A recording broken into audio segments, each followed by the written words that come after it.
Thank you for tuning in to the Urban Herbalist YouTube channel.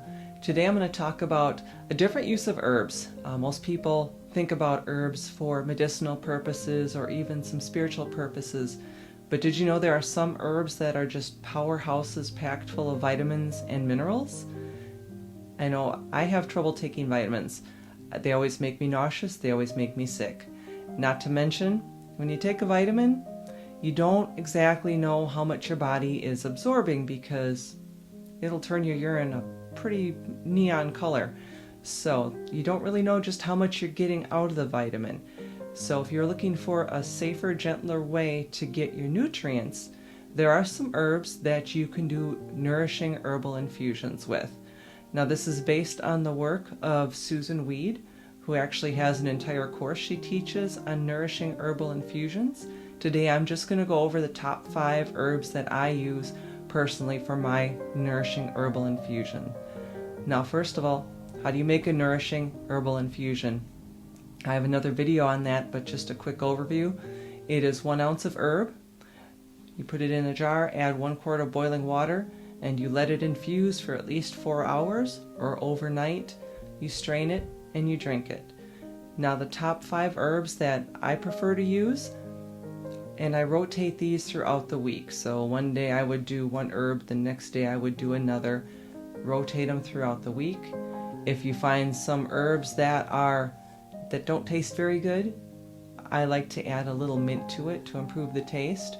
Or you can make sure you drink it hot and add a little bit of honey. So starting with number 1 is burdock root.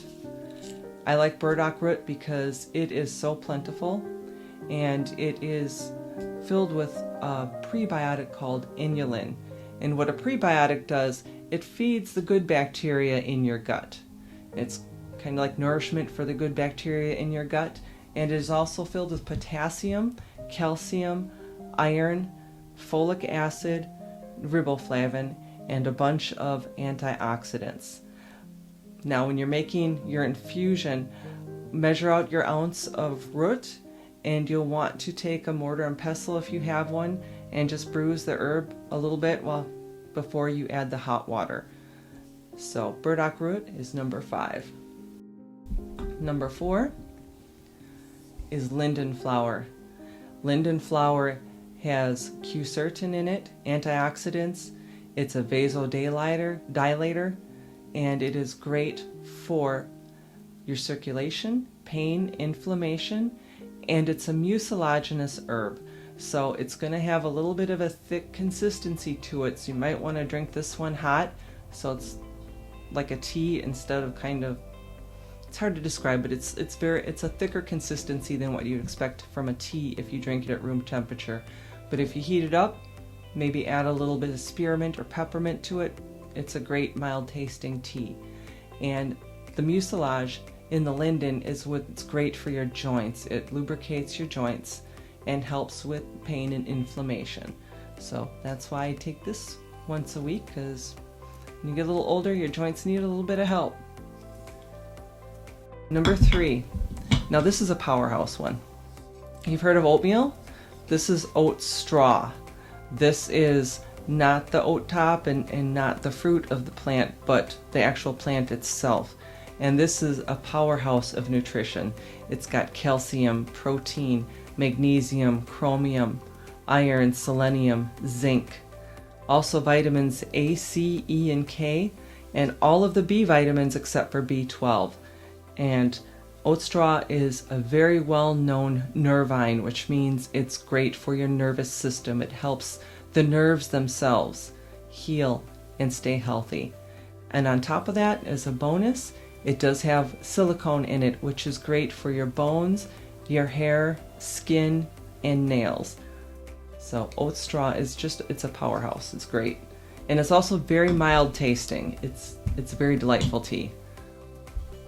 Number 2, especially for ladies out there, is red clover flowers.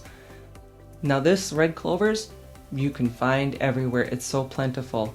And what is just a normal weed to us is actually packed full of nutrition. It's got calcium, chromium, magnesium, niacin, phosphorus, potassium, thiamine, and a high amount of vitamin C. and it also contains phytoestrogens. And for women, especially as we age, our estrogen levels drop, and the phytoestrogens help supplement that for women, but they're very gentle. So even men, if you take this, it's not going to do any harm to you, but it is an added benefit for women. And number one, also a common weed packed full of nutrition, is nettle leaf. And the great thing about nettle leaf is it contains amino acids. And not just that, it also contains protein, iron, calcium, magnesium, potassium, and zinc, and vitamins A, C, D, E, and K. And it's just full of nutrition. So what I do is I rotate these throughout the week. I would start, say, with Monday with nettle and Tuesday with burdock root. Rotate them throughout the week, making my nourishing infusions. And again, if you find that there's some herbs that don't taste very good to you, drink them hot, and you can add a little bit of honey or add a better flavored herb. Like I said, spearmint is one of my favorites to add. That's one of my favorite herbs. So the red clover can be a little bit bitter. Add a little spearmint to it. It is great. And again, with the linden, the consistency is not that good. It's a mild tasting tea, but the consistency isn't that good. So I drink that one hot. But it's a great way to get your nutrition. And it's a great alternative to taking vitamins. So if vitamins don't agree with you, or you're not sure just how much your body is absorbing, try the Nourishing Herbal Infusions. Herbs have a synergistic way of working with your body, and you'll get more benefits from the herbs than, say, just a pill. Again, a disclaimer, I'm not a doctor. This is not medical advice. And if you are under a physician's care or taking a prescription medicine, we recommend that you check with your physician before taking any herbal supplements. I want to thank you for watching. Please like, share, and subscribe, and be healthy. Thank you.